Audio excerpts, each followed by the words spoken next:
So I've clicked go live, so you don't need to do any of that. And we are live. Welcome everybody to another edition of the Tech Routine. I am Potato, I guess, and this guy is Cheese. Sometimes, maybe. Yeah, it's George is in the UK right now. If you hadn't guessed, he is traveling, and we thought, wouldn't it be a good idea? Excuse me, wouldn't it be a good idea if we did a tech routine together? Because we've missed a couple of weeks, and there's a reason for that. So a couple of weeks ago was the AMD Advancing AI event, and we had planned to do one there. I ended up doing a podcast with PC World the day before, and you were and then I did one with Jeff from Craft Computing the day of. The problem was, as an analyst, I was doing analyst duties, and they gave me a very thick schedule.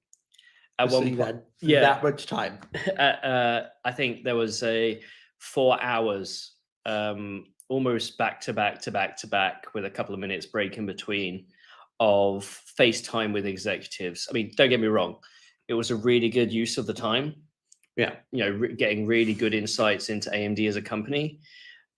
However, on the press side, I think you were invited to sort of developer type presentations, weren't you? Not just that, but the thing, whoever, I'm pretty sure I know who did the schedule. They baked in like an hour and a half for just writing time. Yeah. And just shooting video. Yep. Which is, thank you. We've been asked for so it. nice. Yeah. It's now become a staple of these events. So yeah, essentially George had time, so he went on with Jeff. Yeah. I didn't have time, and we decided it was actually a very exhausting. And then, but also you arrived late and left early. Yeah, pretty much. Yeah. I was in town for a few days, hence I was able to take advantage.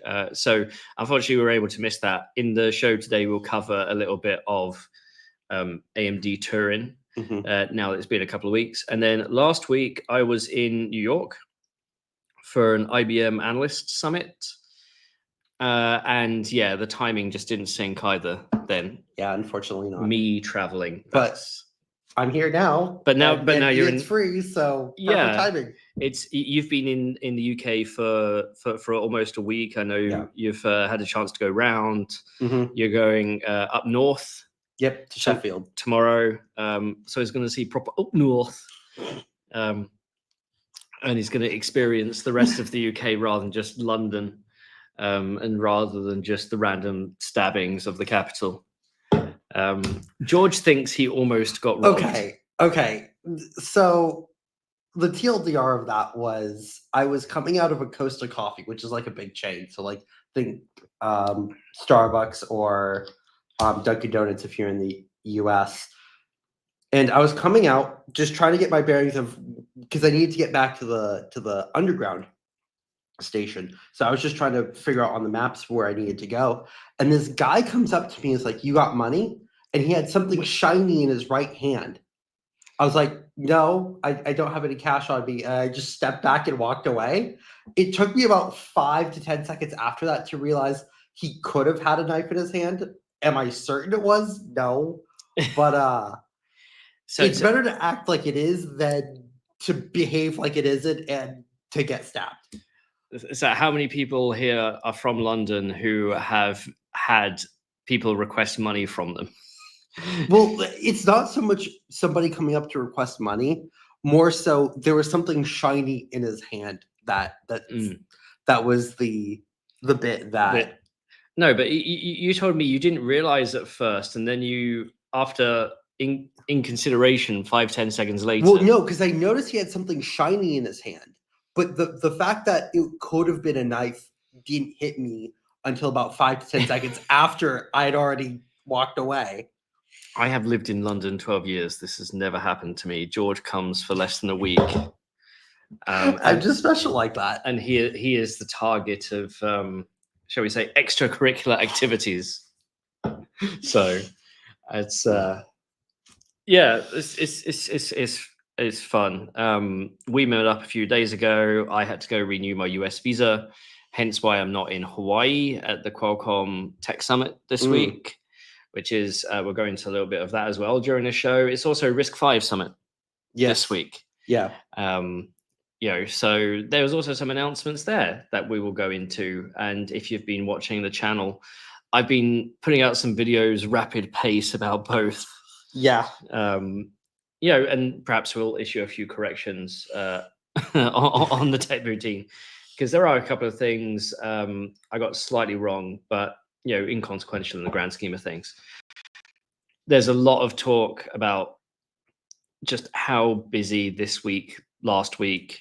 Essentially, we're now almost in a semi-quiet period for the next few weeks. Yeah. So a lot of the big, other than what's coming up later today.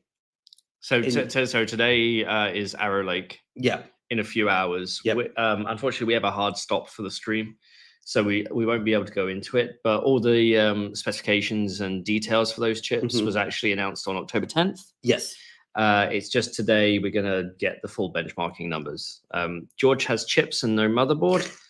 Yeah, so Asus, Gigabyte, ASRock, MSI. If any of you guys are watching, send me contact me at chipsandcheese@chipsandcheese.com for sending me a board, please. And don't sign him up to random mailing lists. But yeah, it's that's going to go on later today. Then we've got like a couple of weeks break. Then there's Electronica and Semicon Europe, which, if you're into that sort of thing, they're both in Munich. I think they're less than a mile apart at the same time, which is handy if you want to go to both. Yeah. And then the week after that, we will both be in Atlanta for SC, for supercomputing, which a ton of people who we speak to pretty much all throughout the year. That's the one show we meet up with. So we'll see good friends from other media outlets, as well as companies and peers. If you are in the high performance computing space, or if you just like high performance computing, SC24 or just any year, SC is very much recommended. A great place, to attend. Now, apparently, PC Per also has chips, but not a board. So it's not just me, apparently. It's PC perspective. Those guys. It's going to be interesting. And Dr. Moritz Lehman in the chat says he'll be there as well. He'll be at the Intel booth. So yeah, maybe SSC, maybe supercomputing. We can have some gravy. We'll see what happens. It's a multi-day show, and there's lots planned. And Google is asking if I want to run ads on this video by email. Smart. Gotta love it. It's just the timing. It's the timing, isn't it? So, well, I mean, that's pretty much the pre-show. Let's go into the show at large. Starting with Qualcomm. So yeah, Dom on the back end if you want to change, and we'll do a proper intro. So hi everyone, and welcome to the latest edition of the Tech Poutine podcast with me, Potato, and me, Cheese. Normally Poutine has gravy. We leave gravy for the guests. You just get us this week. We are in a secret location. George is in the UK, so we decided to do this in person rather than remote. And we've had a couple of busy weeks. If you're interested, if you want to engage, then please do drop a comment and have a chat. It's already been vibrant so far in the pre-show. And also drop your questions. Hopefully we'll have time for a Q&A at the end. But yes, let's start with Qualcomm, because this week is Qualcomm Tech Summit. Yep. Qualcomm Tech Summit. I think this is like the 7th iteration now. I've been to, I didn't go to the first one, and I didn't go to this one. Partly because I need my visa renewed, but they told me it would be a more automotive focused event this year. And I just Qualcomm Tech Summit is usually hits the yearly cadence of their SoC updates. So last year we had disclosures into Snapdragon X Elite and the Orion chip, and that was pretty good. and that was also Snapdragon 8 Gen 3 on the mobile side. And this year they're launching Snapdragon 8 Elite, which I think is essentially a new swim lane, a new product. So normally we've had Snapdragon 8 and Snapdragon 7 and Snapdragon 6, Gen 1, Gen 2, Gen 3. Now we have Snapdragon 8 Elite. I think they're more aligning their laptop naming scheme and their phone SoC naming scheme. I don't necessarily see that as a new swim lane per se. So the reason why I say this is because 8 Elite contains the new Orion cores, and we'll get into some more details about that. I still think there might be an 8 Gen 4 that uses standard ARM cores later. Potentially. And the idea is that I actually recently did a video about a MediaTek chip that was all big cores, right? And it's the phone I use, and it's in the room somewhere. And the benefit I said is no A500 series cores. And that's because they're actually not that power efficient, even though they are low power. Yeah. And what MediaTek did back there, with their chip is it's more efficient for an A700 series to be your efficient core. Yeah. With the 8 Elite, we have a 2+6 design, all Orion. Yes, although apparently the two big cores are architecturally similar to the ones found in the Snapdragon X Elite. However, the 6 little cores are more aligned with the A700 series from ARM. So that's their mid core, and it is a different architecture. Yeah, so they do appear to be quite different. Well, it's so 2+, it's a 2+6 design where these are both high performance cores, as in the high performance cores, except that in here we have Orion V2. Yes. So this is technically a new microarchitecture that offers 45% more CPU performance and 44% lower power consumption. Though in the charts, they were comparing the notebook Orion to the smartphone Orion. So obviously with a smartphone chip, your top TDP is lower, and you can do things in design to benefit some of the metrics in that. On top of that, we also have a total of 24 megabytes of L2 cache, LPDDR5X at 10,600 mega transfers per second, which I think aligns with MediaTek on the Dimensity 9400, and up to 24 gigabyte support. And it's on new Adreno GPU. So this is the new 800 series, which is 40% more performant and 40% lower power. Is that compared to Gen 3, or is that compared to? That's compared to, I believe, the G3. Yeah, because Qualcomm did a good deal of disclosure around Adreno X. Yes, which was 700, which was Adreno 700 based. Okay, so this is beyond that. Yeah. They didn't give Adreno, in this case, a brand name like they did with the notebook stuff. So there is that. Built on TSMC N3. And I believe it's N3E. N3, For you guys who are keeping track of B versus E versus P versus whatever. Integrated modem, but also they do a version of the modem that's separate, and that's the separate one. The X80 is on 6 nanometer, and this is the flagship. This is what's going to be, I think, Honor announced a device. Xiaomi, I think, is actually going to technically be the first device with a 15T. Interesting. I didn't see many benchmark numbers from the event. Did you? Like benchmark numbers from third party. From third party, no, not really. Normally at these events, and maybe it's different because I'm not there, because I'm usually the one that throws a spanner in the works.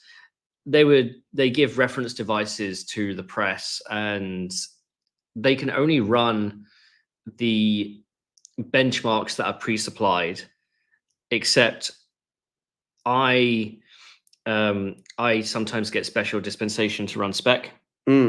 However, No, I'll tell you what, there are benchmark numbers on this because GeekerOne has them.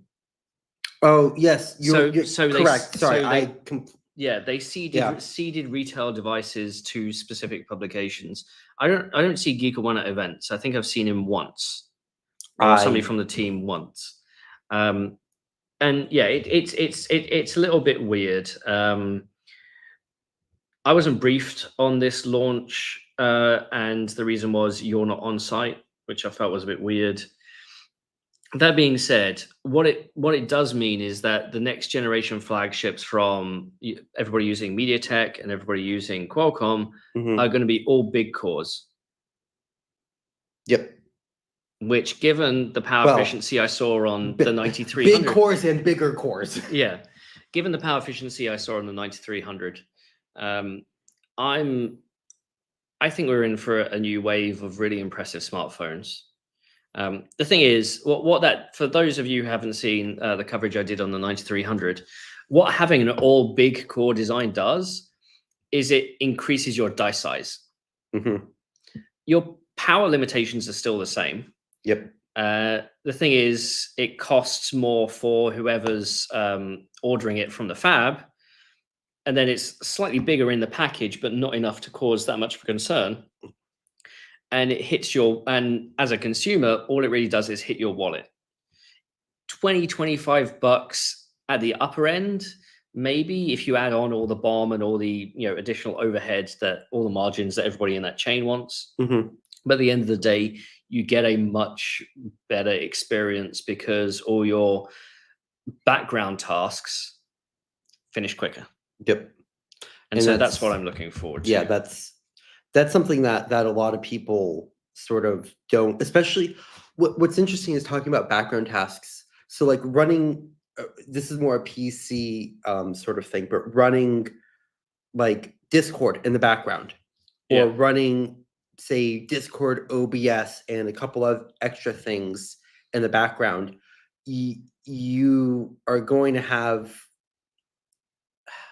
there's a reason why having more cores is nice, even if games can't use them. It was funny. When I did that MediaTek video, there was a few comments saying, yeah, I also increase battery life if I uninstall Facebook and uninstall TikTok and uninstall Discord.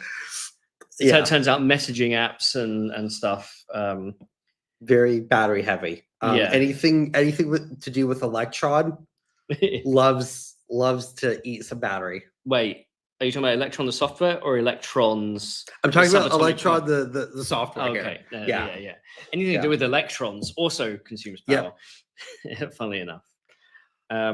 So yeah, the other big thing coming out of Qualcomm Summit was a set of benchmarking results, and I actually did get briefed on this about Qualcomm's disapproval at Intel's Lunar Lake benchmark and the launch and the announcement, because we had IFA back at the beginning of September, where that's where Lunar Lake was essentially launched, even though it wasn't on shelves for a few more weeks. And at the time, Qualcomm said, "Why didn't you compare it against our top SKU versus top SKU?" Yeah. To that, I would say, what's available? Yeah, the top 84 SKU is available in one laptop, and with I would UFS say storage only. Yeah, it's not. I would say that the laptop that the 84, the one laptop that you can get the 84 in, as somebody who owned that laptop, it's not a compelling product in my opinion. So. Yeah, it comes down to notebooks. Do you test like for like? Do you test price for price? Yeah. Or do you test top of stack versus top of stack? And there was a considerable difference in some of the power numbers, in some of the performance numbers. Qualcomm's big message, however, was Intel either has great performance or great battery life, but not both. Yeah. And what Qualcomm offers off power is both. So when I saw the numbers out of the event, I was sort of intrigued when I saw the Lunar Lake numbers, because they were reporting roughly about a 60% decrease in performance on battery. It's like, you know what? I'm going to go test this myself since I have a Lunar Lake device here, and I was able to reproduce those results. Unfortunately, I think I saw about a 40 to 50% performance drop. Is that Lunar Lake? Yes. So's this. just before we started, a friend of ours came in and dropped this off. This is going to be my Lunar Lake system. Yeah, but I was able to. I have Lunar Lake now. I was able to replicate those results on this laptop, which is a ZenBook S14. Hopefully, donate, send in for review by Asus. So. Yeah, it's I think it boils down to that there's some configuration of power profile that isn't working properly on Lunar, or at least on specific units. Qualcomm said also they had issues getting some SKUs. They could only get the Ultra 7. Yeah, so finding the Ultra 9. Ultra 9 288V, that's the top of top SKU. This is the 258V. Yeah.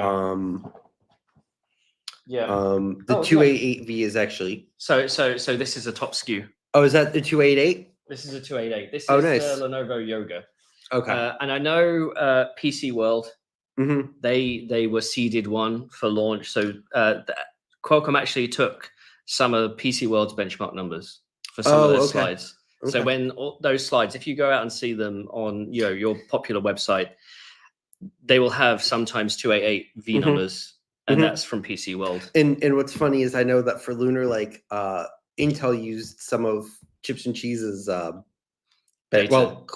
Chester's data for Strix, I believe. Yeah. The Strix memory latency that I ran on the Strix laptop, also hopefully provided by Asus. Did they give you? Did they pay any licensing for using your data?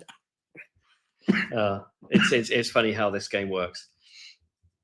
But yeah, it's so right now there's really, I think for that we've got Qualcomm and Intel kind of fighting each other, then AMD's just eating glue in the corner with Strix Point.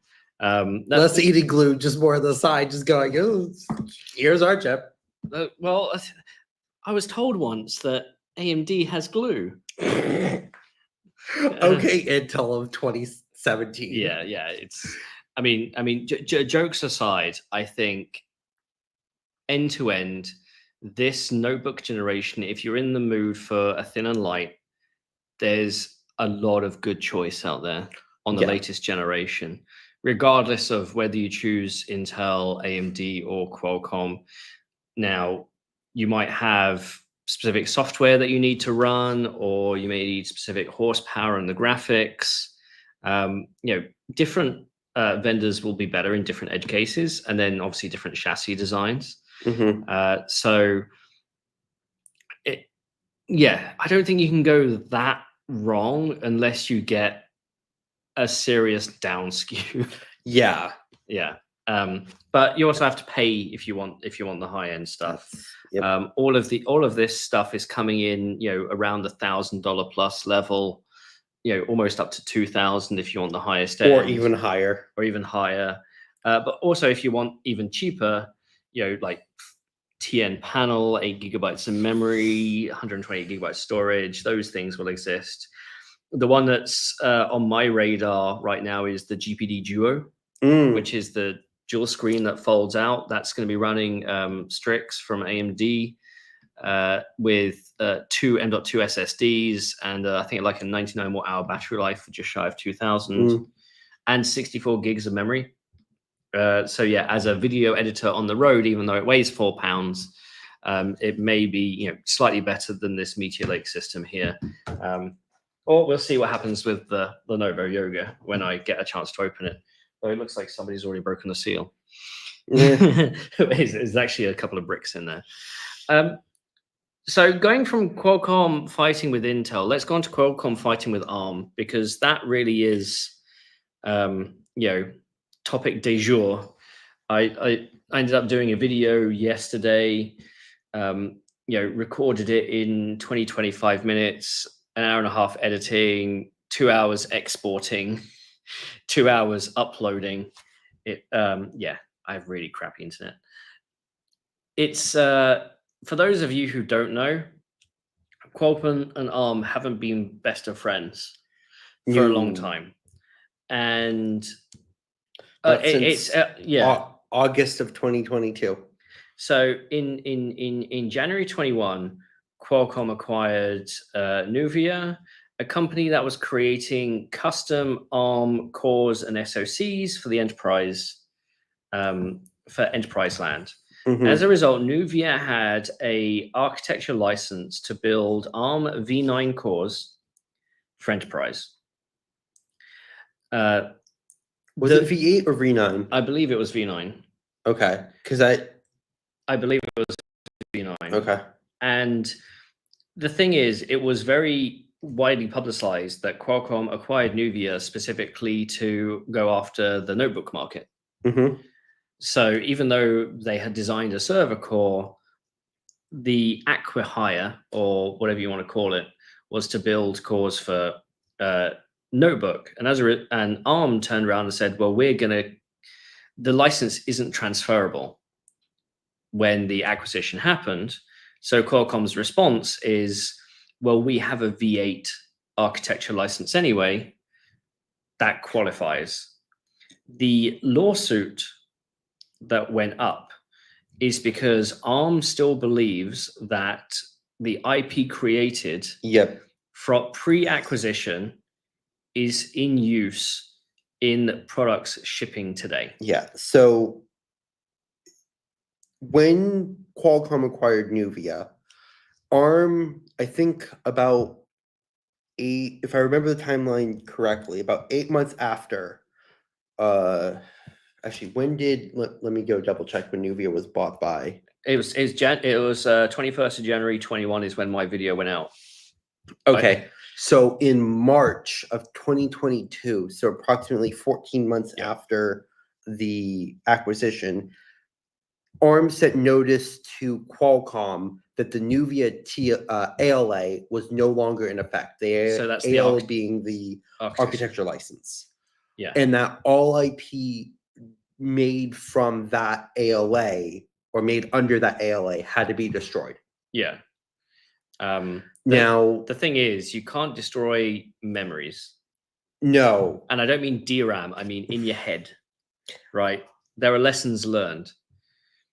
And Qualcomm's position from that point on was essentially to say anything the Nuvia team are doing is de novo, brand new from acquisition, which was the smart messaging to say, I'm pretty sure. So now if you go dig into Pacer, which is public access for court electronic records. So the lawsuit.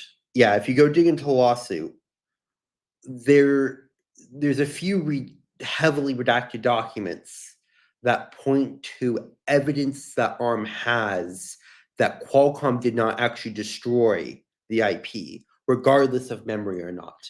Yeah, there's a fine line between destroying something and not using it, right? Yes. So, and in this case, the court, the filing, the remedy of the lawsuit is to destroy everything, but also everything derived. Yes. So that would be not just X Elite and 8 Elite, but anything after as well. Yeah, because Qualcomm believes that both those chips use IP developed. ARM believes. Sorry, ARM believes was developed pre. So that was a lawsuit, again, initiated, a couple of years ago. They were meant to start having that lawsuit in September this year. And it was delayed. And it's delayed until December, or at least the start. Yep. And the reason for delay is just simply more discovery. Yep. So essentially lawyers asking for both sides for documents and everything filing under the legal reasons for that. However, separate to that, really, Qualcomm's argument has been that they have a architecture license of their own, a V8, that allows them to build smartphone chips. And they have had this 10, 15 years. It's gone up, V4, V5, V6, V7, V8. So Cryo. the original Cryo core from 2016. Well, it used to be. They used to have Crate. Yes. No, then they went to ARM. Then they went to the ARM special version. So Cryo was never custom. Cryo was never a custom architecture. No, they had a custom architecture. The original Cryo. The original one. The original Cryo in 2015 in the Snapdragon 820 and 821 chips was a custom architecture that Qualcomm made. Crate was also custom, I believe, but Cryo was V8, which is the important bit here because that's 64-bit. Yeah, 64. Yeah. So the idea being that if you have that license, you can build whatever you want under that license in the market that Qualcomm allows you to build for. And I noticed this question up in the chat. You mean ARM? Sorry, yeah, ARM. You're doing what I did with Granite Ridge and Granite Rapids. Yeah, it's so the reason why ARM gives a license for a specific vertical market is simply down to volume and licensing and their cut. If you're going to make a big enterprise CPU and you're expecting the volume to be 100,000, ARM is going to have the license agreement and their cut of whatever is being paid based on that volume. If you're going to ship 1 billion units, as in microcontrollers, then maybe they only need 1/100 of a cent. Yeah. But if you're going to only build 100,000, maybe they want $10 from each. So it's per core or whatever, right? The whole point is it scales, and that's why they don't allow people who have architecture licenses to use those to stray into different markets. And what's interesting is that Qualcomm also has a V8 server license, an ALA. Because if you remember Falcor, yes, that was going to be their server CPU. Right. So as I understood, they used to have that, and that may have expired. Oh, okay. Right, because these things do have an expiry date. Part of the agreement with ARM is a minimum yearly fee to maintain, but at any time, ARM reserves the right to remove it, at renewal period. The announcement yesterday, or at least it was the story was, I believe, seeded to Bloomberg, and then Qualcomm officially commented, then ARM officially commented on it, that ARM was essentially dissolving Qualcomm's V8 architecture license, so its ability to design any custom cores for smartphone. Yeah, and which covers the newest chip, Snapdragon 8 Elite, and Snapdragon X Elite. And what I'm pretty sure, so I think that the reason for the devolution is because they are continuing to sell and create IP based on what ARM considers invalid. Yes. So the new VIA IP, that they are now in breach of their own ALA, and they have essentially ceded all rights to their original ALA. So I mean, there's the reason for dissolution is breach of contract, and nothing really beyond that. And as far as we understand, there's a 60-day grace period. And I think it's essentially been confirmed at this point that the announcement yesterday was it's the start of the 60-day. And they say that because the lawsuit starts in less than 60 days. Yeah. So, and the thing is, Qualcomm can go and essentially sue ARM for doing this, which would be a distinct and separate lawsuit to the one that's already going on. Though likely ARM would try and enjoin the two and make the two, which if countersue as well. Yeah, it would either be a countersue or a separate lawsuit that ARM would then try and enjoin with the current one going on. Yeah, it's And there are questions as to why ARM would do this. And many suggestions. My thing has been perhaps ARM doesn't consider, or ARM wants a bigger piece of the pie in general with its designs. Yeah. That's why we have turnkey solutions like CSS existing, which is essentially a almost fully designed SoC that you can go and get a license for, and you just add in an NPU and other stuff to make it work. So you can do the minimal work possible. And Qualcomm is saying that they have plenty of customers who do this and differentiate it enough, but ultimately it means ARM gets a bigger piece of the pie. What is happening with this generation, though, is Qualcomm is moving from the Snapdragon 8 Gen 3 as its flagship to the Snapdragon X Elite. Now, 8 Gen 3 is a design built on V9 core licenses, or TLAs. Yes. Right? And because it's V9 and because it's a TLA, the actually per core royalty payment Is higher. For ARM. For Qualcomm to pay ARM. Yeah. And going down to a V8 ALA, to an architecture license, means that Qualcomm has to pay ARM less, which improves Qualcomm's balance sheet and But hurts ARMs. Hurts ARMs. Now, there were some statements in the press that, and I to be honest, when I read it, I thought that sounds true, and that Qualcomm is ARM's biggest client by revenue. It's since been passed that they're actually probably third. Yes. With around 10% of ARM's revenue. Yes. So can ARM afford to lose Qualcomm? Yes. Yes. It would hurt, but they could. Well, there's other knock-on effects we can go on to in a second. Can Qualcomm afford to lose ARM? That's a tougher one. No. I would agree at this, speaking right at this very moment, no. Yeah. For any people saying RISC-V is a potential solution, even though RISC-V did just officially ratify some standards, which has been a long time coming. Yep.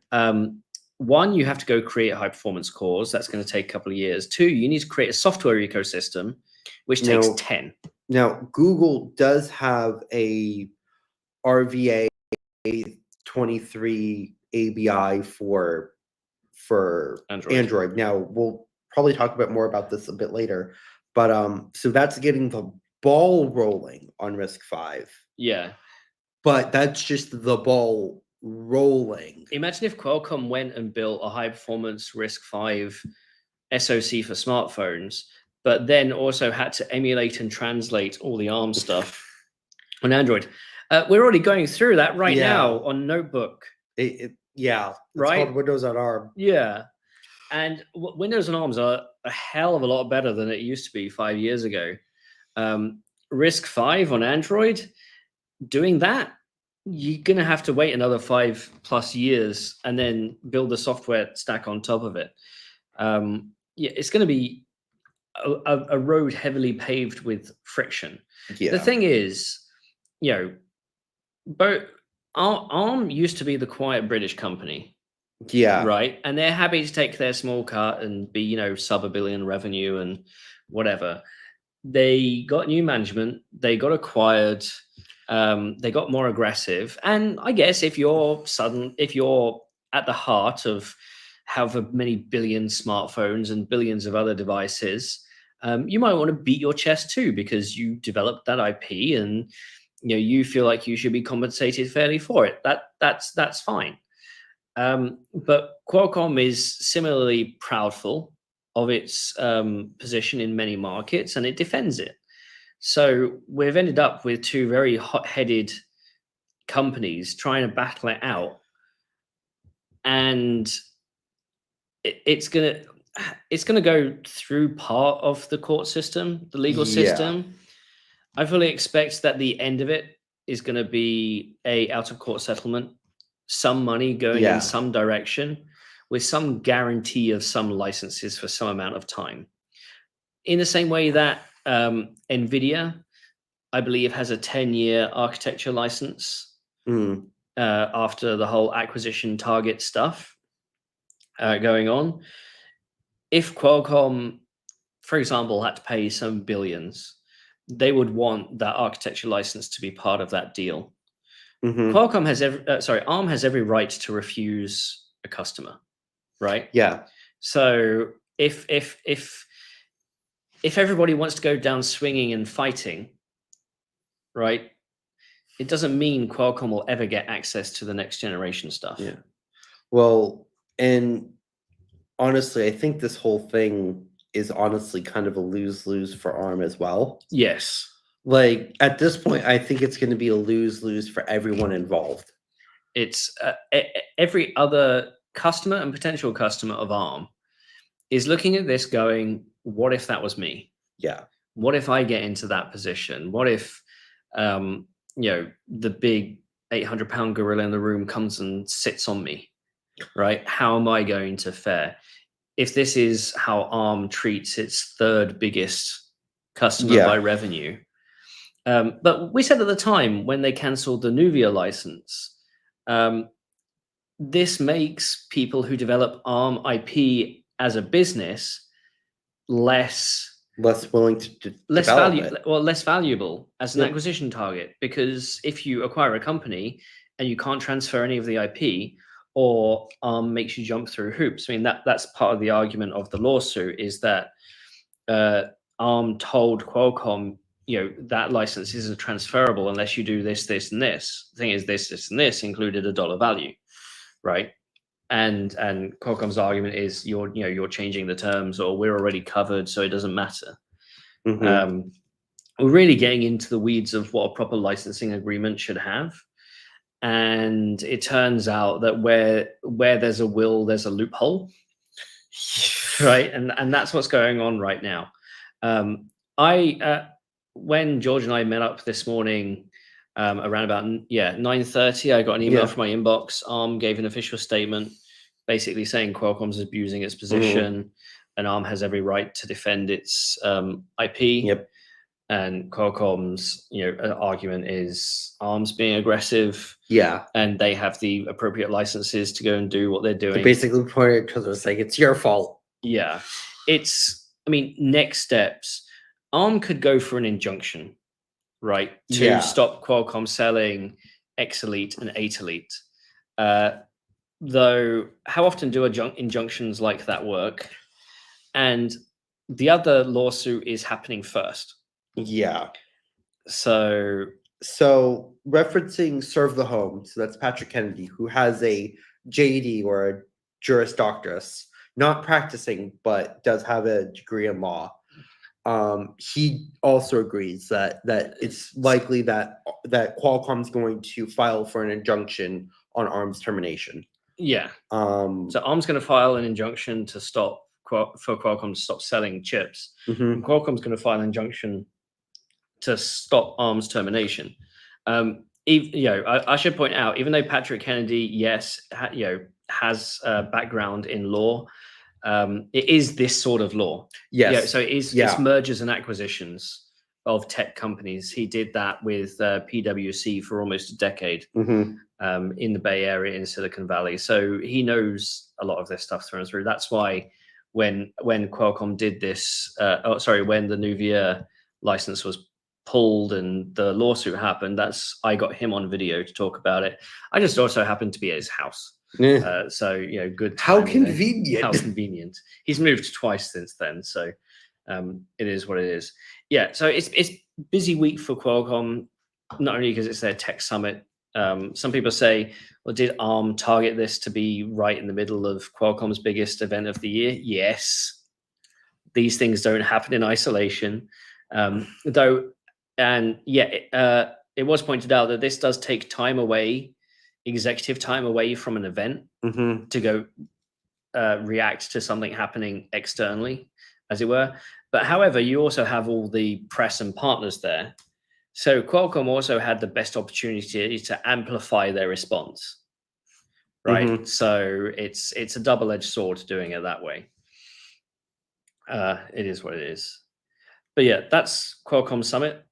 that's Qualcomm doing its thing. I also briefly touched on RISC-V and the RISC-V Summit.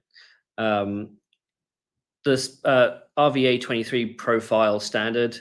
So people who aren't familiar with RISC-V terminology, profile is another word for standard. It's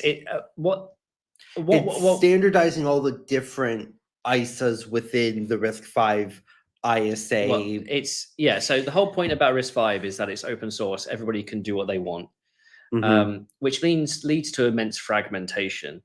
What a profile does is it creates a minimum base that people can target. They can still customize on top. But it also means software developers now have a common instruction base to target. So that means you'll get sustained versions of Linux, of applications. Now, in 22, they passed RVA22.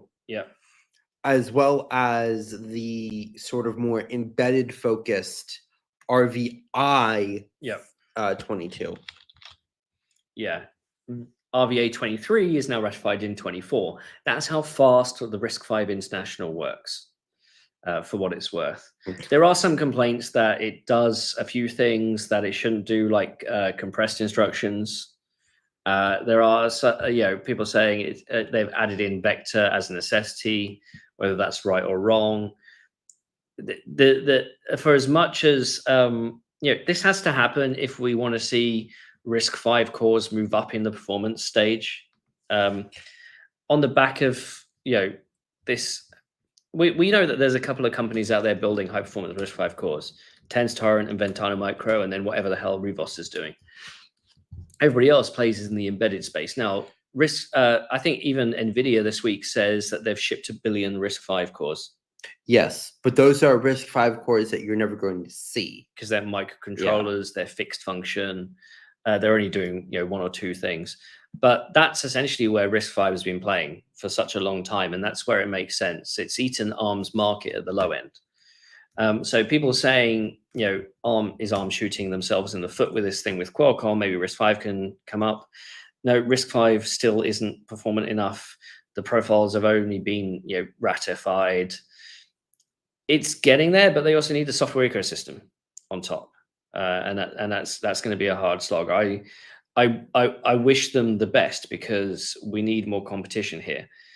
I think software developers are going to get annoyed because now they have to target three big ones: x86, ARM, and RISC-V. RISC-V, whatever standard of RISC-V it is at the time. So.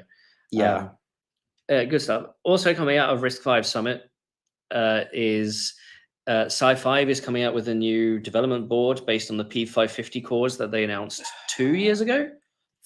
I think more like 3 or 4 at this point. Yeah, it's SiFive over time has put out these sort of development boards to help people build software on their RISC-V stuff, and essentially to tell potential IP customers.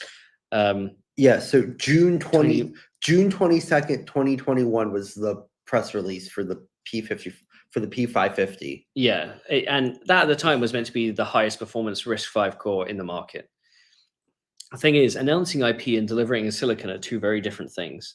And to date, or at least with the previous dev kits, SiFive went out and basically built their own chip, and then that was the dev kit. But they had to essentially have a team to go design that. This time around, they've partnered with a third party. So I know that was a bit complex because I know that originally there was supposed to be an Intel chip. There was Horse Creek, and then Horse Creek sort of disappeared. When Intel... And now this is the SWIN EIC 7700X.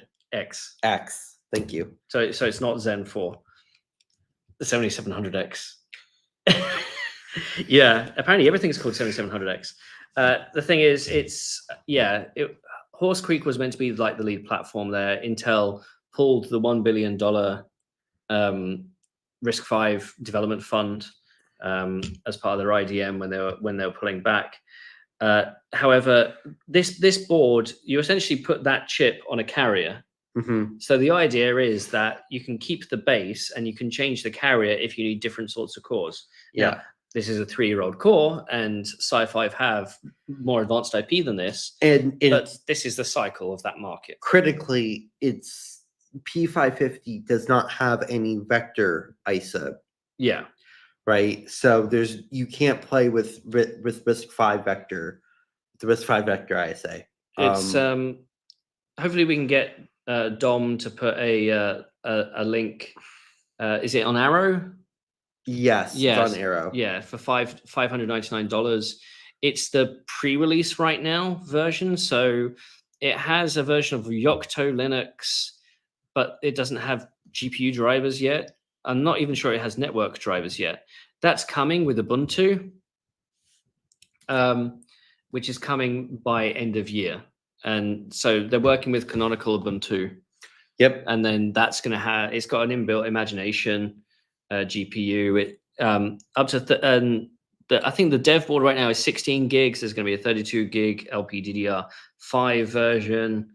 And yeah, the whole point is if you enjoy or if you want to play with RISC-V, it's now hitting dev kit price points. The old one, Hi-Five Unmatched, which I still have one that I've taken out of the shrink wrap once. That's now $399 or $299. If you want to go buy. For what is, I understand that it's a dev kit, but for what is, if I remember correctly, 4 U74 cores, which are in order cores, like $300 is a lot of money. Well, it used to be. It was launched at 666. But this stuff is coming down, and that it has proper memory as well. So yeah, it's so that's going well. Okay. Do you want to talk about Turin? Yeah, because we missed it. Yeah, you take the lead here because you've already done lots of content on this. Yeah, so if you want some of numbers that I managed to get, go watch my video or read our article on Turin. But the highlights here is it's good. No, so explain what it is first. So sorry, I something I need to stop assuming is people have already looked at a lot of the news sites. So AMD's Turin is EPYC Gen 5. So this is their brand new server CPUs with the new Zen 5 core and Zen 5C core that they launched about 2 weeks ago. And this is a follow-up to the prior generation Genoa chip. Zen 5. The SKUs of Turin with Zen 5 have up to 128 cores, and then the version of Turin with Zen 5C cores is up to 192 cores. Both of these cores have the full 512-bit data path for AVX 512, and both of these go up to 500 watts. And there are certain high frequency SKUs that go all the way up to 5 gigahertz boost. And that's not a single core boost. Like Wendell from Level 1 Techs on a web server load was able to hit 4.8, 4.9 on 64 cores. Yeah. At only 400 watts. Yeah, this is the 9575F or 9565F. The 9575F. Yeah, so it's a 64 core part using Zen 5 cores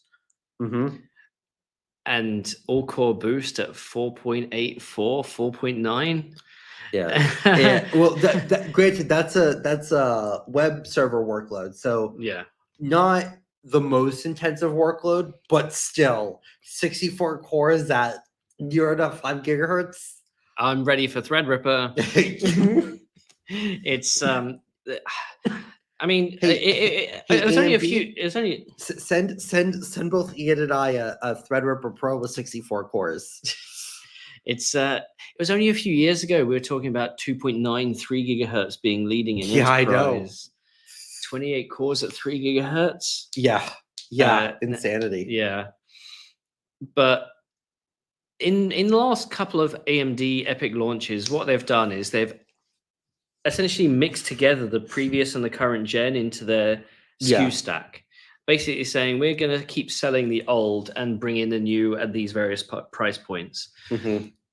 Turin is a very clear case of our SKU stack is Turin. Yeah. Right. It's EPYC 5th gen. What's interesting is that within this, they have one SKU stack mixing both Zen 5 and Zen 5C, whereas for Intel, they have the 6000 series or Xeon 6, which has the sort of the 6000P and the 6000E, which are very delineated and different SKU stacks. Well, so AMD did that with their EPYC Gen 4. You had Genoa, which was the regular full fat cores. Then you had Bergamo, which was the Zen 4C cores, which are still full fat, but half L3 cache and designed for lower frequency. In this case, under advisement from a few people who I disagree with, they've not given Zen 5C a separate name here, like Bergamo or whatever. It's just all Turin. So it's all one SKU stack. If you go and see the list of exactly how many cores and and what frequency, those slides should all say whether they are Zen 5 and Zen 5C. I pushed for that because I think it's a pretty vital point to make, especially if you're hand optimizing code for L3 cache and everything else. So the thing is the L3 for Zen 5 and Zen 5C, the CCD, both of them have the same amount of L3 cache. It's 32 megabytes for all of the CCDs. The only difference here is that the Zen 5 CCD has 4 megs of L3 per core. And the Zen 5C CCD has 2 megs per core. Right? But twice as many cores per CCD. Yes. But the actual accessible amount of L3 is the same for any single core, which is different from Genoa and Bergamo, where for Genoa, Zen 4 was able to access all 32 megabytes of L3, excuse me. Whereas for Bergamo, because it was 2 CCDs, much like Zen 2 was, each of the Zen 4C cores could only access 16 megs. So just better access patterns as well. Yeah. We also got confirmation that there's not going to be a Turin-X. Yes, which I find really interesting. Which, the 3D stacked cache version. Because to me, that sort of means... We had Milan-X, which was 3rd gen. We had Genoa-X, which was 4th gen. Yes. Looks like no Turin-X for 5th gen. Why do you think that is? Because to me... I know why, because they told me. It's so realistically, you have to kind of understand your market, right? You don't launch products in a vacuum. No.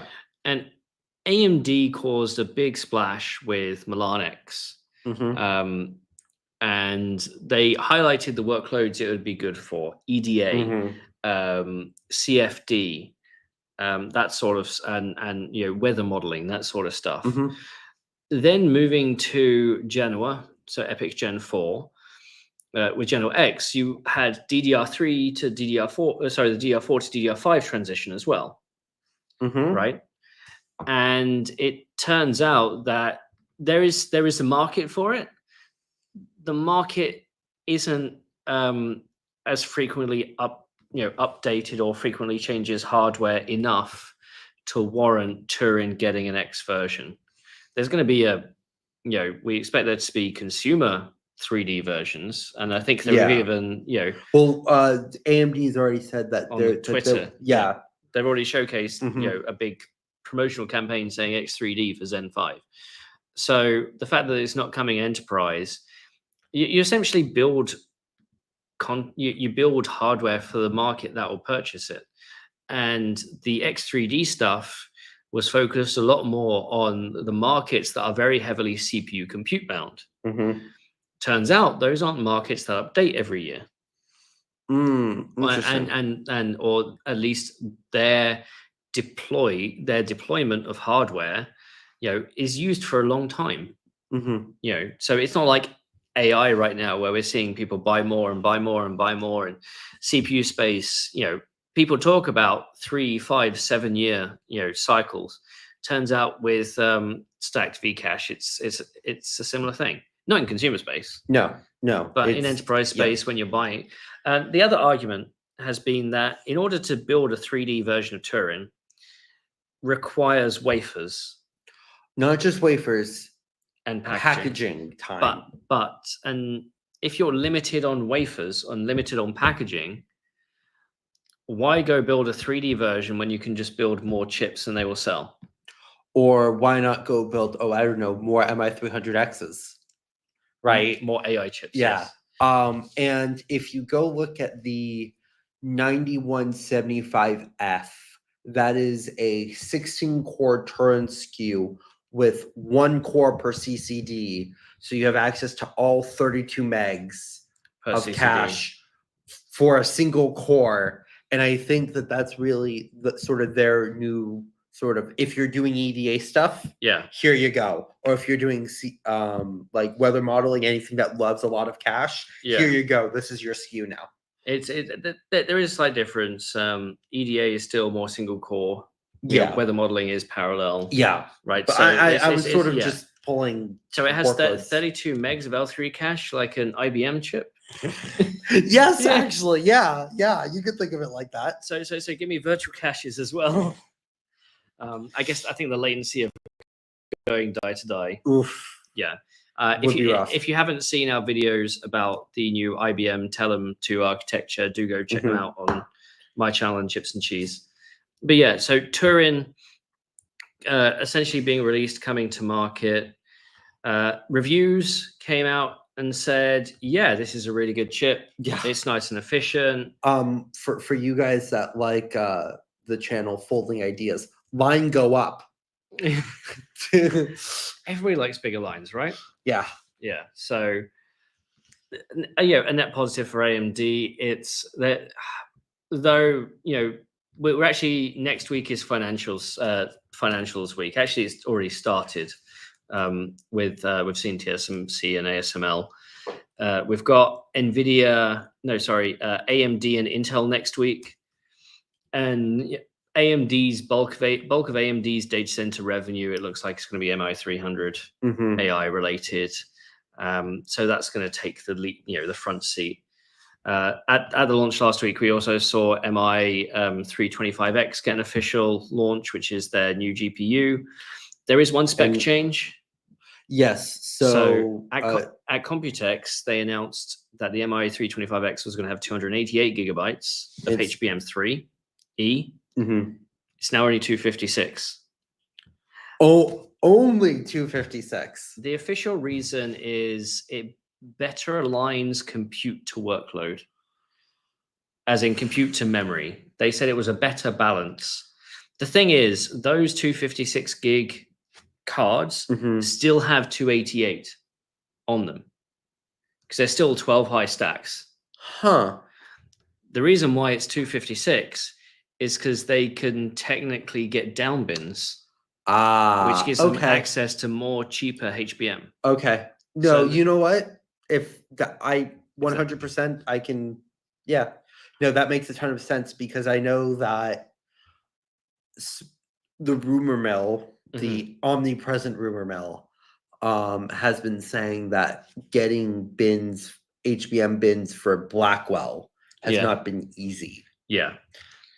It's you got to see what's available on the market and what I mean, we've been talking about supply chain for years now, and HBM supply chain is highly competitive. It's why Gaudi 3 uses HBM2. And we know that Samsung HBM is having troubles with validation on Blackwell. If you're needing the top, well, that's the rumor mill. Technically, what Samsung has come out and said that that's not true. Though, but Samsung comes out and says we're the first to HBM this, we're the first to HBM that. But if you actually look at who's shipping volume, it's SK Hynix and Micron.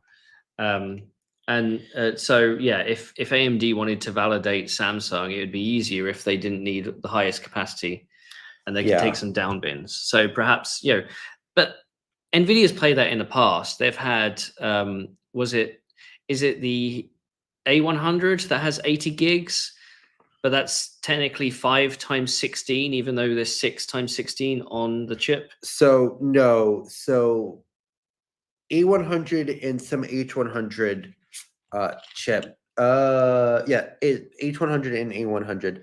They have a dummy die, so they only have so it's a dummy. five stacks there physically, but they have sort of dummy dies.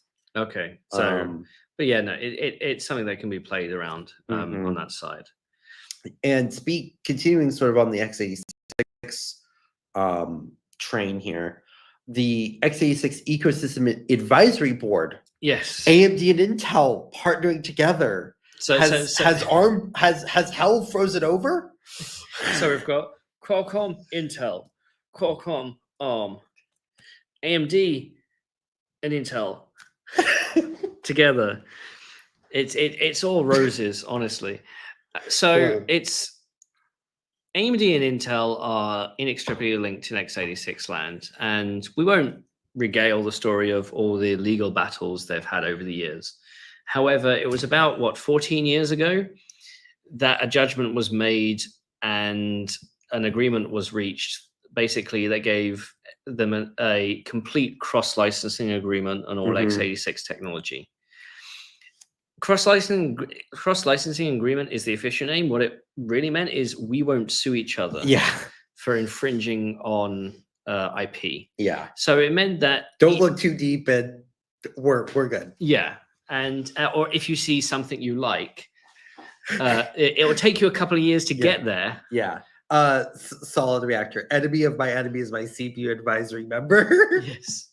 And the whole point of the advisory council going forward is that if there is going to be major updates to x86 to the ISA, for example, there might be new FMA instructions, or there's a way to do security.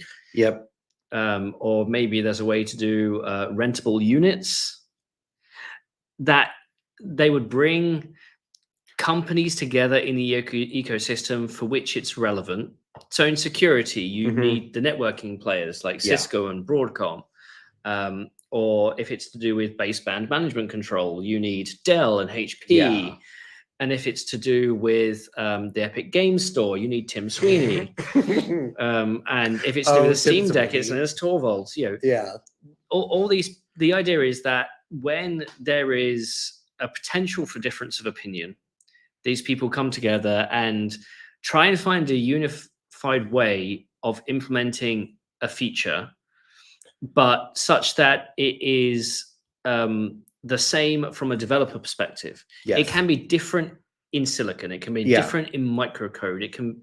The differentiation can still occur, but from a software development point of view, essentially, there can be one set of instructions is optimal for both. Now, of course, you may have some differences in like load store units and stuff that does actually have some of that differentiation, but it's right now for things like Blender, Intel and AMD have two separate teams optimizing Blender based on their software optimization code, of which, a few years ago, it was funny because Blender was following the software optimization code, but they both had the same error.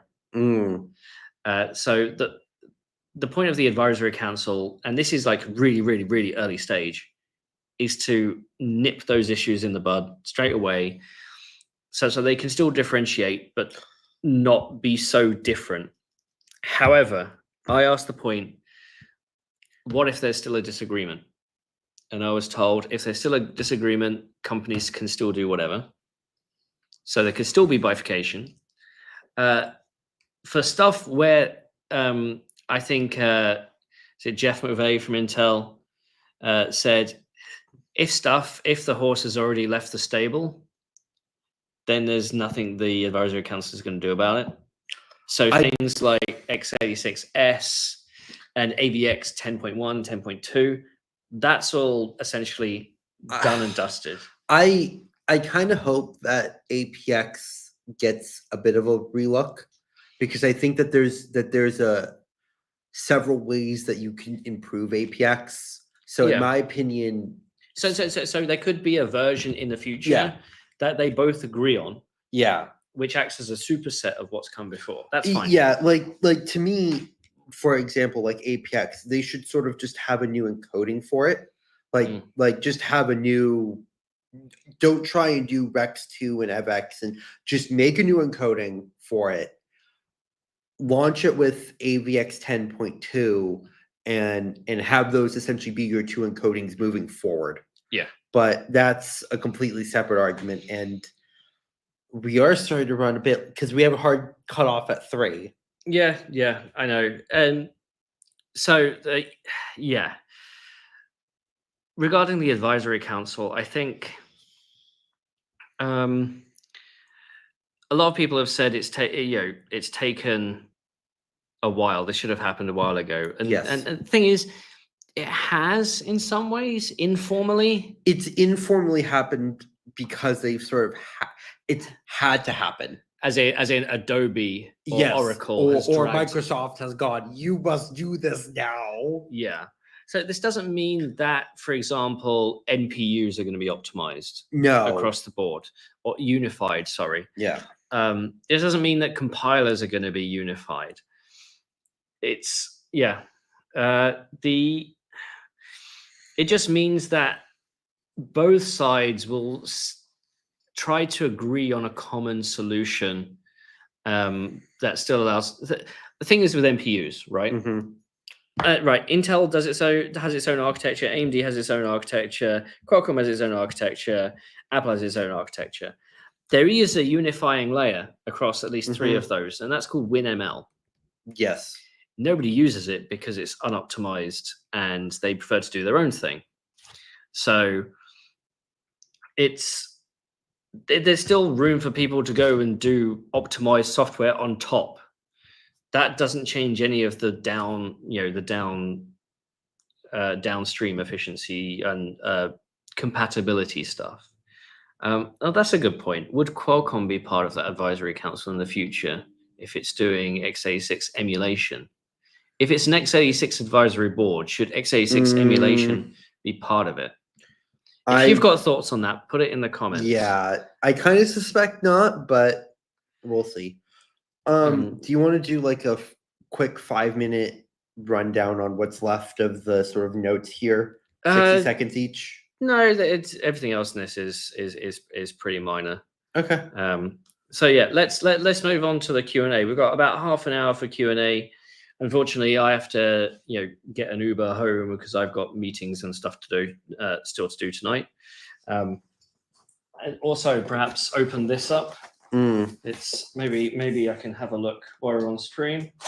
But I did see we got a super chat. Do you want to go through it? So Jose Orozco. Orozco. How's your Spanish? Apparently not good enough. Asked the question, $5 to the chat, to the channel. So thank you. Thank you. You've paid for some of the Uber to get here. So he asked the question, do you think anything of this ARM Qualcomm license struggle will impact Windows on ARM product lines and roadmaps in the long term? So x86 is the only option.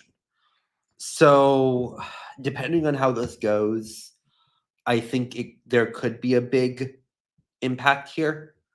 But I also think that it really depends because of how the lawsuit could end in about 20,000 different ways. We don't know. Okay, so I'm going to say whatever's happening between Qualcomm and ARM, Qualcomm's not stopping in its development and R&D. Yeah. Right? They're going to march forward as if nothing is happening. Until something happens. Until something happens. So, and Microsoft's going to continue as well. If anything, Microsoft could be a hidden player in this with ARM. So especially because ARM wants 50% of all notebooks to be ARM based by 2030, and it can't do it all with Apple. I think you were saying earlier to me, Apple's what, 10% of the market? About 17, 18%, like yeah. 18, 20%, something like that. So yeah, I don't think nothing changes with Windows and ARM until there's a decision or a settlement. There has been talk about MediaTek and NVIDIA coming into the market. Nothing concrete. There's, even if there was a SoC with an NVIDIA GPU in it that was really high performance GPU, would the MediaTek cores have enough clout for Windows? There's a reason why Qualcomm had to go custom.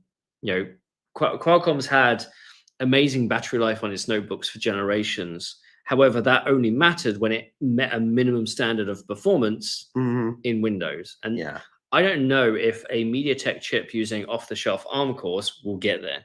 We'll see. So I think it sort of depends. I think it's much like Lunar Lake. I think that the standard off-the-shelf ARM cores have the performance. It's more how do you configure it to get that performance, if you get my drift there. Yeah. Now moving on to another question from Mr. Vipus.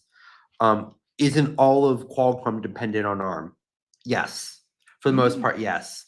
Though for stuff like their modems, stuff like microcontrollers and whatnot, they could potentially move to RISC-V with very little detriment there. But their phone SoCs and laptop SoCs very much dependent on ARM right now.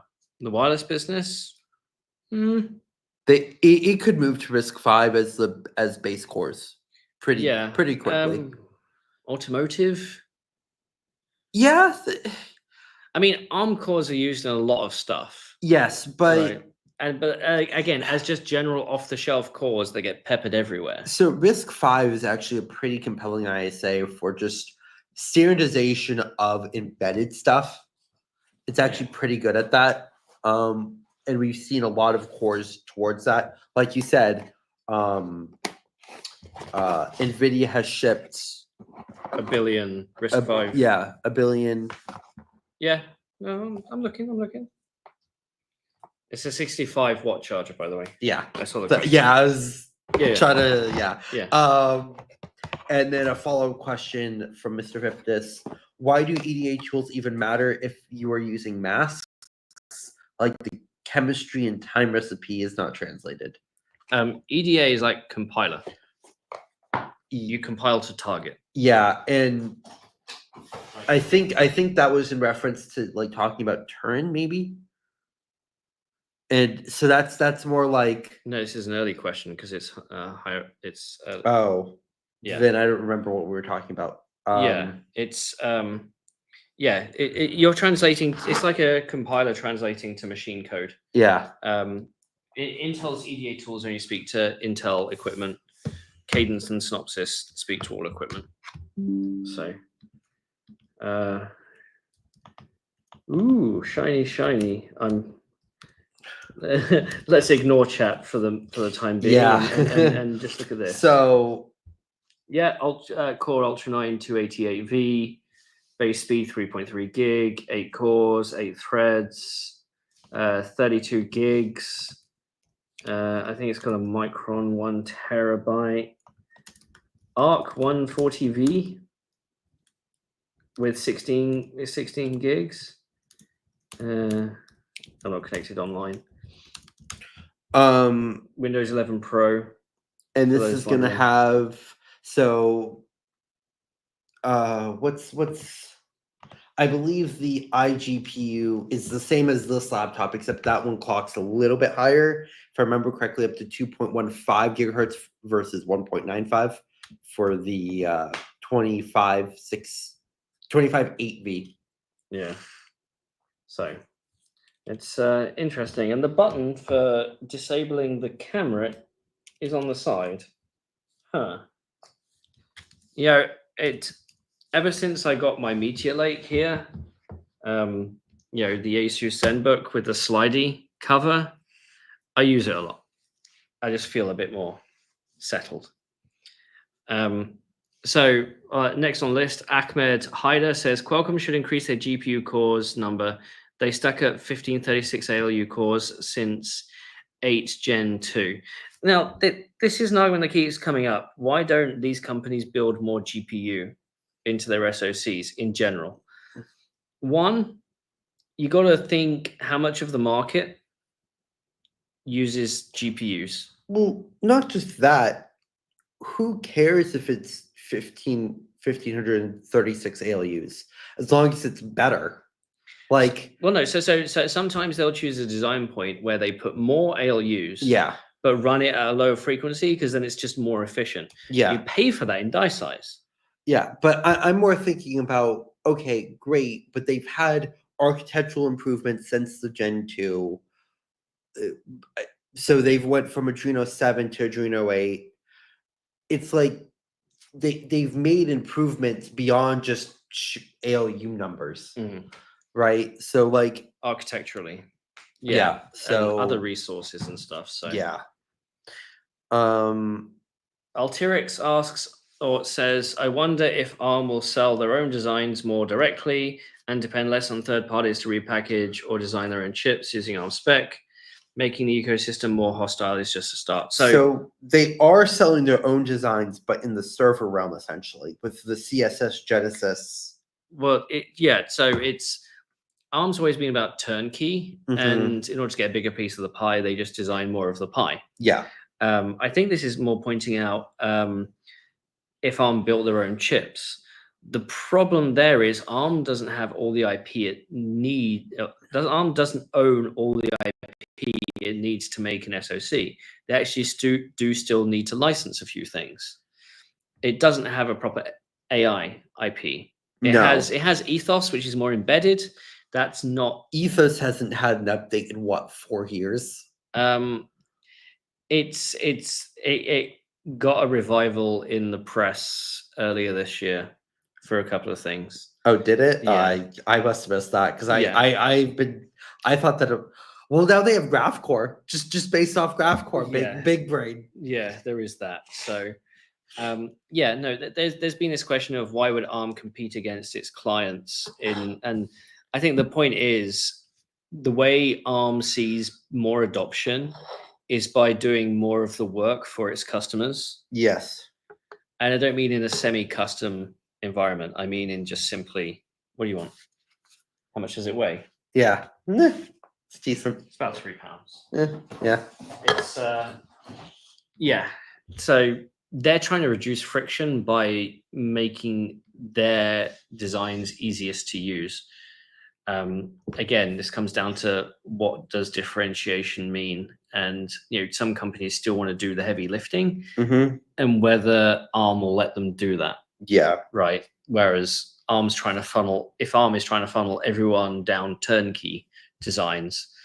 For example, if you've got a custom GPU architecture, you don't want to be penalized for doing that versus somebody using just a standard TLA. So we just got another super chat from another online alias. Just wanted to chuck something your way to say thank you for the vids. They're always really entertaining and insightful. Thank you. Thank you very much. Thank you. Always here for chips and cheese. DK says, even with the given momentum and China putting its weight behind RISC-V, I personally think that RISC-V will take some time to hit mainstream desktop user markets. Do you all agree? Greater than 10 years. It's a software thing. Yeah. Right. As much extra stuff that has to happen in hardware land, software has to catch up. And speaking of hardware land, there still is not a big RISC-V core that you can buy or test or whatever still. Like that still is not available on the market yet. P550. P550 I do not class as a big core anymore. No, it's the biggest. And it's tiny. Yeah. X280 But that's gonna, X280 is in order. It's in order. but it's not out of order. But it's a vector processor. It's a vector processor, yes, but it's not out of order. So, you need both. Yeah. Well, it's one of X280's biggest people is TensTorrent, but they're using it as companion stuff to the AI, not as part of their CPU chiplet roadmap. So you won't be able to use it in that context. Yeah. So, yeah, it's. And SiFive has replacements in the P670 and P870. Yeah, they announced those, didn't they? Yeah, they announced, but there's no. So there is technically a design for the P670 in the Milk V Oasis that's using the SoftGo 2380 chip. But from what I understand, if that ever actually launches, is kind of up in the air. If and or when that does, that would be the biggest RISC-V. That would be the biggest core available. I'm assuming it doesn't launch before all these other ones do. What is the DC Roma? What cores? The DC Roma is Alibaba C910, which are tiny. Okay. So even smaller than P. Even the DC Roma 2. I thought they got an upgrade. DC Roma 2 is running what exactly? Which cores? I can't remember. If it's what I think it is, then probably not. If this is the Spaceman's, it doesn't say. It just says up to 2 gigahertz. So I think the deep computing. Yes. No. It says Space MIT K1 SoC. Yeah. No. Those are also, like, if I remember correctly, those are in order. Yeah. I'll drop the link so people can see the laptop we're looking at. I actually think that one of the product managers or even one of the VPs of deep computing is based in London. Nice. Based on his LinkedIn. I can't remember if we've exchanged a few. And the thing is, even if I get one, what am I going to do with it? Geekbench. Yeah. Funny enough, there's actually a massive leak being posted slowly but surely over on XDA about Google's line of tensor processors. Oh, so the follow-up to the this is a 6. This is a Pixel 6. So the original G1. Yeah. So disgruntled employee has shared a bunch of slides showcasing the what is going to be in the Pixel 10, Pixel 11, and Pixel 12. Some of those stories are up. Some of them are coming. I actually have all the slides. I have the leak. Of course you do, because you're Ian Cutress. Can't verify any of it. So whether it meets my minimum specification for actually posting content about it. Lots of interesting stuff to talk about, though, on that front. Chris asks, my understanding is ARM licensed Nuvia for server chips at a higher price. The Qualcomm license is for cheaper mobile processors. Qualcomm decided to start paying the mobile price when selling the server chips. That was bandied about back when the license was pulled. Yeah. The thing is, Qualcomm's classifying what's designed by that team under its own V8 smartphone license anyway. Yeah. That would only be a problem if there was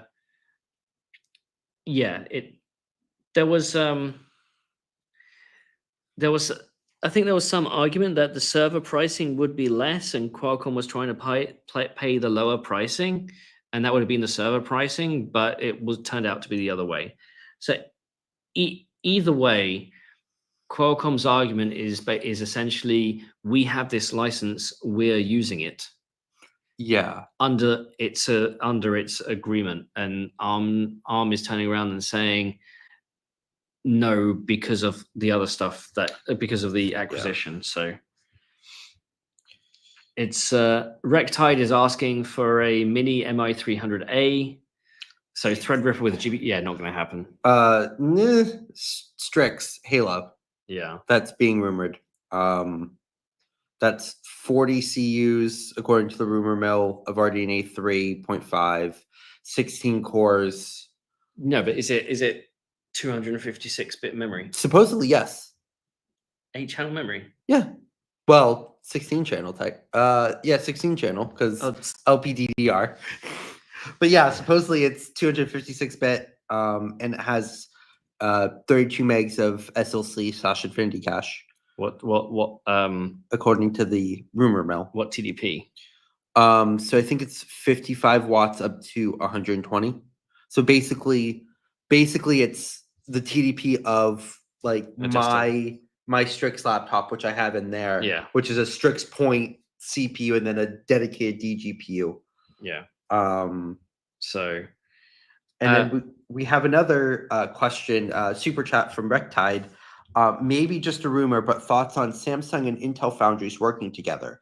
Thanks for the show, so fun. Well, thank you for the $5. Honestly, this to me that rumor kind of makes sense because if you think about who there's a common partner between Intel fabs and Samsung fabs. 3 letters, IBM. So do I think that there could be a few legs here, maybe? what are you talking about? IBM's worked with both Intel and Samsung. Has worked, but not in ages. No. So IBM was talking about their Intel partnership of like what, a few months ago? No. I'm pretty sure. So yes, Samsung licensed part of IBM's 7-nanometer. Since then, it's been next to nothing. Oh, that's not the wrong. Yeah, That's not the right no. one. So Intel and IBM, there was something announced 2.5 years ago, to which when I tried to follow up, I got the "Don't ask about that. We're not saying anything," and it kind of fizzled.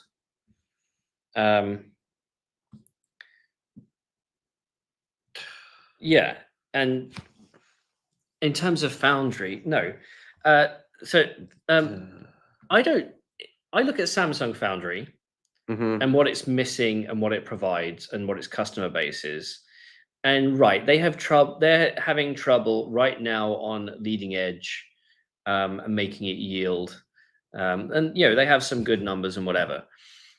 Intel's Foundry issue is customers, right? And even if we assume that the process node works, and there's actually a video I want to make here about some of the numbers.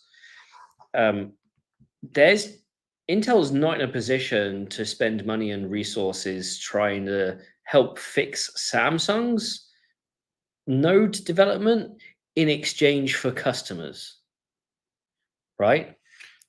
Samsung would have to be paying a ton of money to Intel, and I'm talking probably in the 3 billion plus range, to have some sort of agreement on that.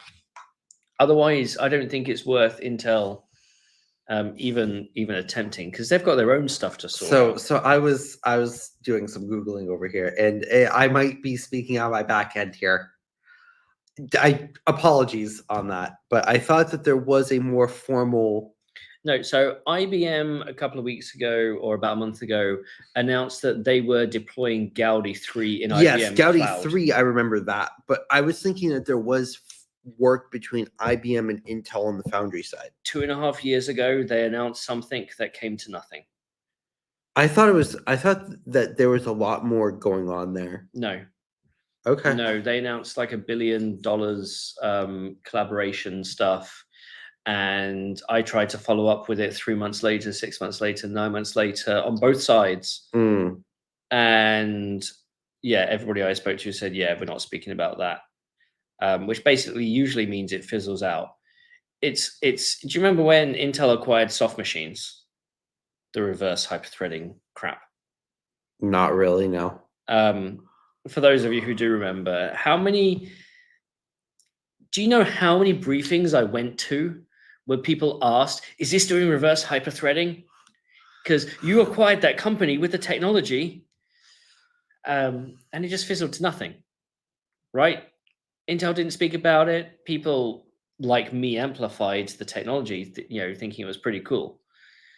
But yeah, it's a bit of a meme that small companies get acquired to die, right? Or just to be absorbed. Instead of becoming a company 100% devoted to something, you become 1% of a large company that's devoted to many things, and therefore the focus goes away. Killer Brand still exists. I don't think any of the engineers from Rivet Networks still work there, but no, probably not. So Samsung and Intel Foundry working together. Intel's already got UMC building a PDK. Yeah, that's 12, good. right? And that's going to come in 2027, 28, whatever. They still have the arrangement with Tower. Details exactly what they're doing there, aside from helping with Foundry customers. Not entirely clear. And realistically, what Intel needs now is a customer pipeline. I don't think Samsung's in a position to be able to just say, here, have our customers. Now, could Intel technically license some of its IP to help Samsung with its process node development? Potentially. Yes. Does that potentially remove potential customers for Intel Foundry? Potentially, yes. Yeah. So what's hot on my plate with Foundry right now is actually Rapidus. So Rapidus, for those who don't know, is essentially a Japanese consortium of the 10 biggest companies in Japan, or 10 big semi companies in Japan. I think it's the 10 biggest semi companies. Yeah, and the Japanese government, and they are building a 2-nanometer fab in Japan. And that's based on Intel, IBM 2-nanometer technology. Yeah, and I had a chance to speak to the team at IBM last week about it. And they said, yeah, they're going through they developed the technology. It's now going through the process of being deployed. Rapidus have essentially built a shell.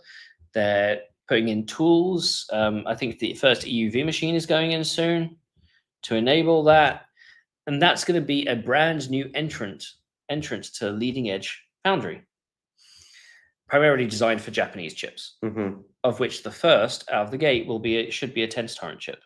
Ooh. Because Tenstorrent's doing some IP and stuff with Rapidus. Nice. Neat. So out of those 3 companies, 2 of which are my clients. So I think I need a trip to Japan soon to go see this new fab. But that's going to be exciting, especially if they can get it to you. It's a matter of national pride to get it to work. Yeah, I think they're aiming for 2026 revenue, something like that. I thought it was 2026, like ramp, but 2028 revenue. That's what my brain is trudging up. The thing is, for a new entrant, that's essentially putting best part of 10 billion into a new fab.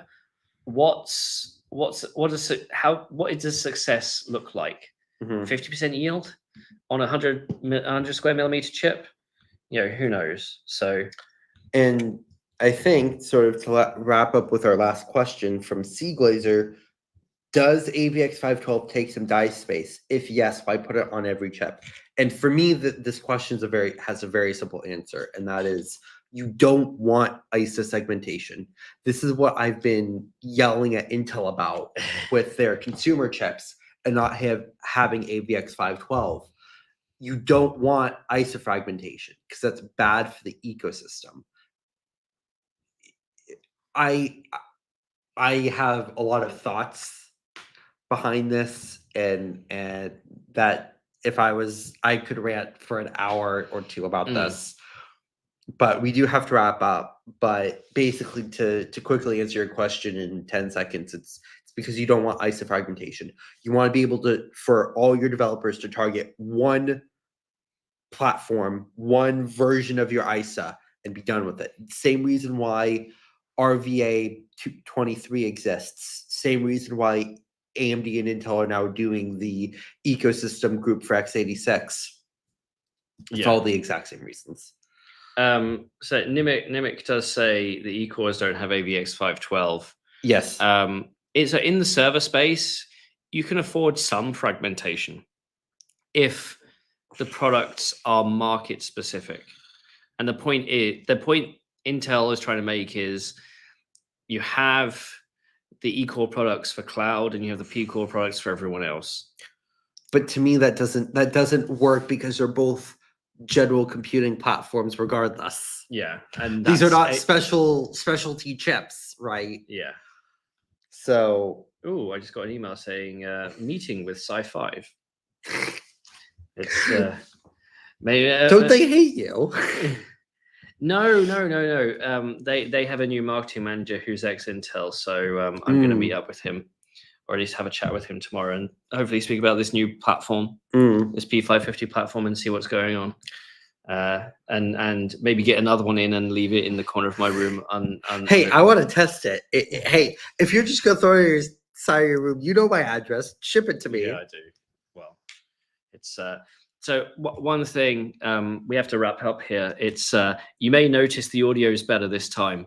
I've bought us microphones. I wonder why. So we for those interested, we're both using Shure MV7 Pluses. So they have a Type-C output and XLR. I've been using mine at home for the last 3 videos, and it requires such minimal effort in when it comes to filtering and exporting. With some minor tweaks and OBS. So yeah, it's great. We're gonna have to cancel it there because I do have to head home and get to a meeting and then head into London for the evening. And George is going to get ready to go visit the north of England tomorrow. Up north. It's going to have a fun time. So if you're the way to say it isn't in the tin in Yorkshire, tin tin tin. It's a Jimmy Carr joke.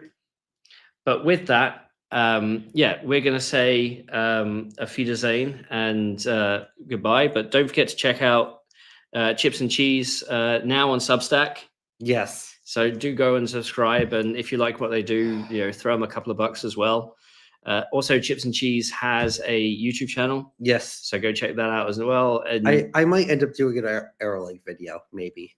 Yeah. Well, you've got what, a couple of hours to go build it. I mean, in theory, if I just paid my Uber, I could do it right now. Yeah.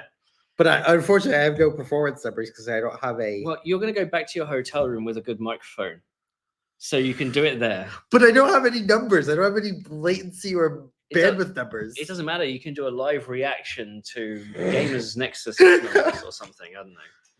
I don't know. But thank you all for staying and watching. It currently says we have 272 viewers.